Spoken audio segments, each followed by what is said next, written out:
Hi there everybody, it's Steve here, Catalonia, and on this channel we do a whole load of air rifle reviews and technology reviews, but today I've got something special for you. It's my first ever pistol review.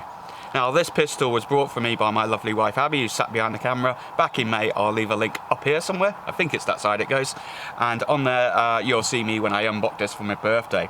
Now, I've had a few months or so to play with this, and this is why it's taken me so long to get this review out, because I've never really shot pistols before.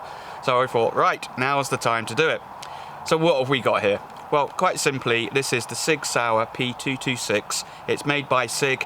They're the guys that make the original pistol. I'll leave the box here so you can see it, but basically this is the pistol that is used by a lot by the US Navy SEALs and a lot of the military out there for its ruggedness and its toughness. And what we have here is a fully authentic looking air pistol. Now this runs in a 177 caliber, and it will also shoot the standard steel BBs as well. So you can pick and choose whichever ones you want. Now there's a lot of claims made on the box here that it has a velocity up to 480 feet per second. Doesn't tell you anything about the power coming out of it. We all know that standard pistols have to be 6 joules or under on there. So we'll do some chronos later just to see what it's like. And obviously that does depend on temperature, as we know. It's run on CO2 canisters, your standard 12 gram CO2 canisters, and there's quite a funky mechanism for that in the back, which we'll show you in a bit on how that all works. We'll also bring it down onto the table so that you can see all of the ins and outs of the pistol itself. But I'll give you a few more details about it. It's a 16 shot. Magazine sits down in the bottom here. You have an 8 at the top here on a rotary dial system. Again, like we said, it can be pellets or BBs. You flip it round and then you get another 8 on that side. This is nice and empty at the moment. In it goes like so, and then we are away to shoot. Fully metal constructed. It weighs very authentic 800 grams, and that is with the CO2 in there, your magazine in there. It is the proper weight. Everything about this is supposed to be authentic. Now you do get these standard warnings down on the side and here, but we'll go a bit closer later on that. So, like we said, all metal apart from the plastic grips on here. The nice thing about this as well is it's got full blowback, and it's quite a powerful blowback on here. So this is empty at the moment, and we're sat in the garden. What I'm going to do is just basically show you how that's going. So we'll just give that a shot down there.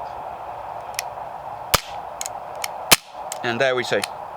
Full blowback on that pistol. And it will keep going like that, obviously, until it runs out of CO2. Nice and simple, nice and easy. So it looks really good, feels really constructed, solidly constructed. And we'll just drop the magazine out like so. So what I'm going to do now is we'll just decock that down there, so just make sure we're nice and safe. Magazine's out. So what we're going to do now is we're going to put this down onto the table and talk a little bit more about how this actual pistol is constructed, what you get for your money. So let's just drop this onto the table now. So we're going to start off, like we said, plastic grips on here, 2 screws here.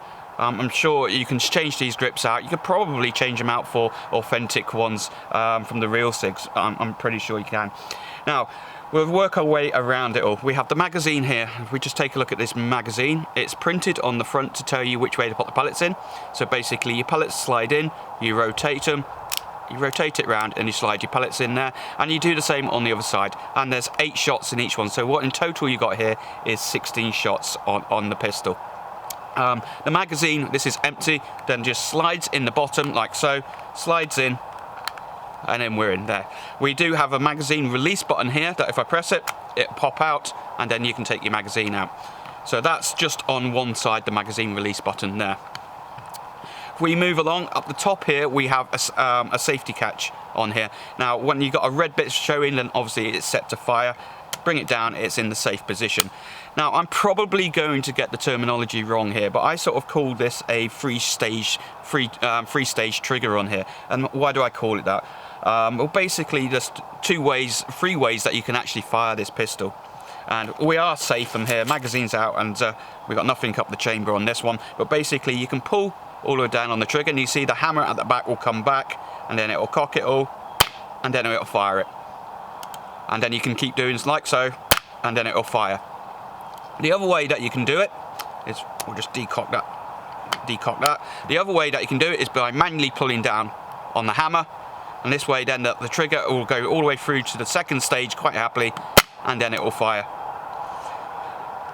And then the third way that you can do it is that you can actually cock the slider all the way back like so, and then it's ready to fire as well. And the safety catch here is really nice on here because when you just pull the safety catch down, you notice that the hammer's back. You pull the safety catch down and pull it, it will actually decock and unload it as well at the same time. So really nice functionality in there, full free functions of a trigger on there. We have two false parts here. These are the magazine slides and removal tools. You cannot remove the slide off this rifle, off this pistol. It won't let you do that. You can deassemble the whole pistol if you want by knocking out these pins. There's some pins here and underneath the handle, and then you can take the whole slide mechanism out, but it's not what you'd call field strippable. So as I said, the rest of it is all metal all the way around here. We have a built-in Picatinny rail at the bottom, so if you do want to add something like a little laser torch on there, laser sight on there, you can on that. That's all built in. At the front then we have a little screw cap on here, and this is basically so you can put a silencer on the end. Now you do need to watch out that this is not, by all accounts, a standard attachment for a silencer. It is a special threaded for Sig Sauer, so you're not just going to be able to put anyone on there, but I don't see anybody really wanting to do that, to be honest with you. If we then flip over on the other side, there's pretty much not much to show you here. There's no functionality on this side. There's the end of the two pins that we can see, and then we got the warning and disclaimers that you usually get. Now, nicely about these are just stamped into the actual pistol. They're not actually in white letters and really distract from it all. But you've got your standard warnings up here. Yeah, this is not a toy, blah, blah, blah, blah, made in Japan. The Sig Sauer logos down the bottom, etc. And then the only other part to show you then is the actual sights themselves. And I don't know if we can make that out. We can just about make that out. The sights actually got the white markings on them to help you. So you've got a rear sight and obviously your front sights with little white dots on them. But however, these sights are non-adjustable. You cannot adjust them. You can't go for windage or elevation or anything like that, which is a bit of a downside with it all, to be honest. And then the final part of it then is the actual loading of the CO2. And this is where this actual pistol has quite a few funky quirks about it. To do that, at the back here we have a little lever where we can just pull back, and if we can see in there, we can just about make out where my CO2 pistol is in, my CO2 canister is in there, and it's just on a little catch. Now I'm going to empty this one out because it needs to be emptied, so I'm just going to do this off camera, and out she comes. So once it's out, then you literally just shake your canister out, and now if we look inside there, we can see how it all works. So there's my empty canister out. What we can do is we can put a new canister in. So here's the new canister, and we just drop the new canister in. Now, on canisters as well, I seriously recommend that you invest properly on canisters. They can be expensive, and a lot of people go to eBay, and they cost an absolute fortune if you go to eBay. And I seriously, don't do it. I reckon what you should do is spend good money on your canisters so you get decent shot counts on them. If you get stuff from eBay and stuff like that, you might get 10 shots out of one canister, 50 out of the next one.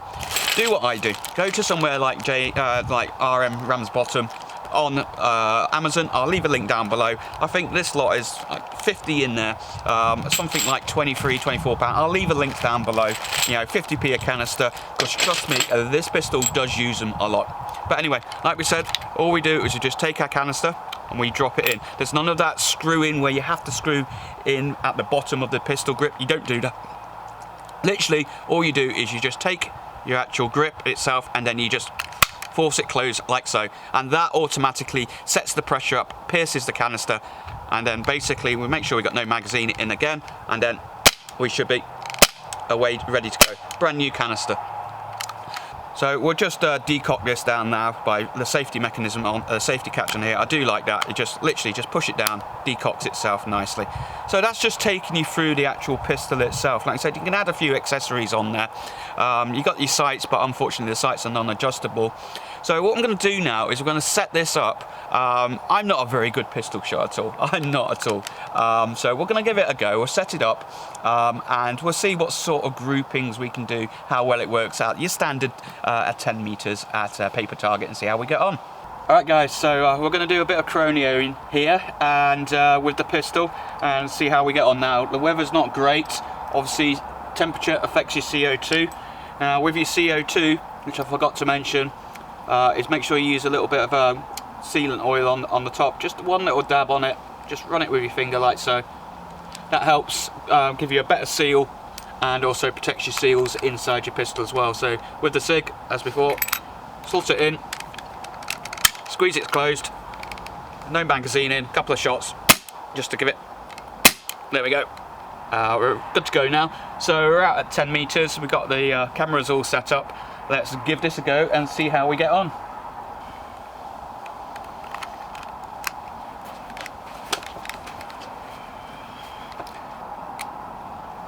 Right, I'm going to go same place all the time, top of the target.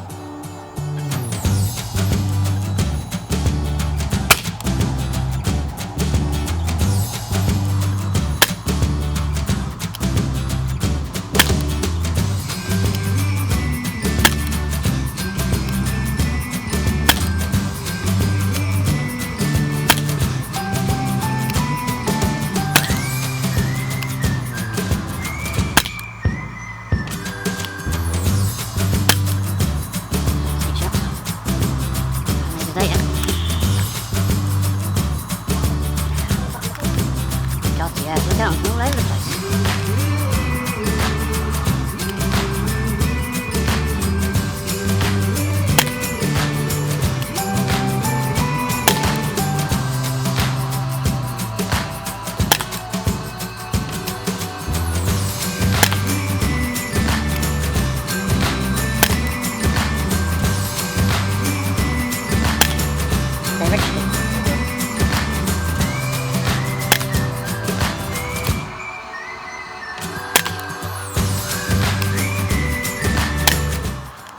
Right guys, so we're back inside, and yeah, I'm inside instead of outside. And why? Well, I've done this video, this review part, about 3 or 4 times, and I've not been happy with it. And why? Well, I'm trying to make this shoot like an air rifle, which it's not. It's a replica pistol. That's what it is. It's not a target pistol. It's designed for, to put it bluntly, a bit of fun.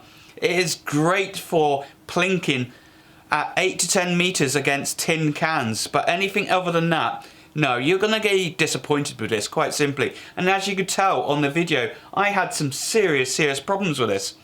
So, like I said, we always do proper reviews on this, pros and cons, because that's why you guys watch my channel and that's what you like about it. So let's give you the pros. If you're after a beautiful replication of the P226 by Sig, then yes, this is it, absolutely. I've handled the real one before and it just feels right, it's nicely balanced, it fits well, it just sits in the right places, the weight is perfect.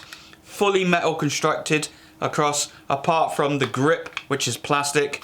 Absolutely beautiful. The only thing it doesn't have is when you finish shooting, it doesn't lock back. And unfortunately, that is just not possible nowadays at the moment with pellet pistols on there. But yeah, it's got everything with it. It's got the full features and everything. It's a shame it's not field strippable. But yeah, I do like it for that. And if you're a collector out there and you want these and you want a bit of fun, the grin factor, because it does give you the grin factor. You pick this bad boy up, you cock it, you fire it off on there, and you knock the targets over your little tin cans. It is great for that. But yes, it's got a lot of problems. Okay, I'm trying not to be too bad about it, but I've got some notes down here. First, number 1 problem, elephant in the room, as you saw, is the accuracy of it. It is not accurate at all. I was out at 8, maybe 10 meters there, and we had serious problems there. It wasn't a great day at all. It was about 14, 15 degrees, but the CO2, you've seen the chronos on there, and I've checked it over, and I can't see anything wrong with it, but it started off at 300 feet per second, and that was with AA Diablo Fields 177s, 300 feet per second, then rapidly dropped down, and that was after I put a couple of shots through, and then it rapidly dropped down. It sort of balanced around the 200, which, okay, that's not too bad once you got rid of 16 shots and it balances down. But you got to remember, this thing here, by the time it's done that, with the blowback on it, you're only getting 48 shots. So what you're getting here with this is your first 8, 10 shots, it's balancing itself out, you're getting used to where it's shooting, and then you got another magazine and it's run out. And I was struggling, massively struggling to hit target with this. It doesn't seem to be consistent at all. And I know these are not regulated. I'm used to my air rifles, I'm used to them being regulated, but I know this isn't regulated. But it's just such a variation between the shot, feet per second, that your pellets are going high, they're going low, and you're just struggling as to where you're going to put them. At times I was aiming 6 inches higher. So the video that you saw of me shooting, that was me putting the sights exactly on the same point, center of the target every single time. Now, I've also had a look around, because I've had this now for 3 or 4 months and shot it, and I've had a look around and I've spotted a couple of videos, and if you strip this down, and I'm going to do this and I'll leave a link down below, but apparently the barrel in here is held by a clamping system, and that clamping system is not good enough for the barrel, and simply getting a couple of rounds of duct tape, insulation tape around the barrel and then re-clamping it can help keep that barrel tighter and therefore make it more accurate. And I think that's probably what's happening. If you look at the shots that I did before, you see they scattered all over the place, and then a couple of them went in the right place, and I'm not that bad a shot to make that a problem. What's the other bad thing of this? Well, like I said before, the CO2 usage on this. You're looking at 48 shots per 12 gram capsule in there. That is a lot of CO2. And then by the time it balances itself out, realistically, let's be brutally honest, you're going to get 2 magazines out of this, consistent shots, roughly in the right area, if you're lucky, and then it's change again. So definitely get yourself some shares. And like I said, if you're going to get something like this and you want CO2, make sure you get the proper stuff. I'll leave the links down below. What else have we got out of here? Pellets out the magazine. The magazine system, a very fancy little magazine system where it just slots in there. This is all empty at the moment, totally empty. But the magazine system, I find that the pellets drop out of here far too often. And I've tried 3 or 4 different pellet types, different sizes, but they do just drop out. A bit of a pain in the backside. Plastic magazine as well on there. So we've done the CO2, right, but the biggest problem with this, oh, I got a fly in here, get away fly. The biggest problem in here is the back sights. You cannot adjust them. So I know this shoots low, but I can't adjust the back sights. I can't adjust the front sight. Therefore, I can't compensate for it. I have to basically aim 6 inches high or 6 inches low, depending on how yours shoots, even though it's got a rifled barrel in it. So, yeah, for the price, £120, $120, wherever you live, it's going to be about the same. It's a beautiful replication. I do like it. It feels nice, it feels good, it's great as a backyard plinker, but at the end of the day, that's what all it is good for. I'll try the modifications out on it, see how I get on later on with it. I might post a video up there. I know I'm not the only one to feel like this about this pistol. It is a love-hate pistol. Certainly is a love-hate pistol for me. Why do I love it? Because Abby bought it for me for my birthday, and it's my first ever pistol, and I'm going to keep it. Yes, I'm going to play with it, I'm going to modify it. Why do I hate it? Because every time I take it out and I try to shoot it, I get random results all over the place, and I think it's down to the way that the CO2 operates in here, down to the fact that I can't adjust the sights, down to the fact that it's so CO2 hungry that by the time it's balanced itself out, bang, magazine's empty, you've run out of CO2. But I still love it. It's a gorgeous weapon. I do like it. So anyway, this has been my first pistol review. I don't know if I'm going to do any more pistol reviews at all. Tell me what you think. Have you got a P226 by Sig? Leave a link down below. Give me some comments. Give me thumbs up, thumbs down. Tell me what you think on there. And if you've got any other questions, don't forget to check out our Facebook link, because we've just started our Facebook group up, so you can come and ask us any questions on there. Don't forget you can also go to Patreons, check the videos that I'm going to leave down this side here, so you can check some of the other videos out. And like I said, if you're new here and you've managed to survive this far, check out the other air rifle reviews, etc. And we'll see you at the next video.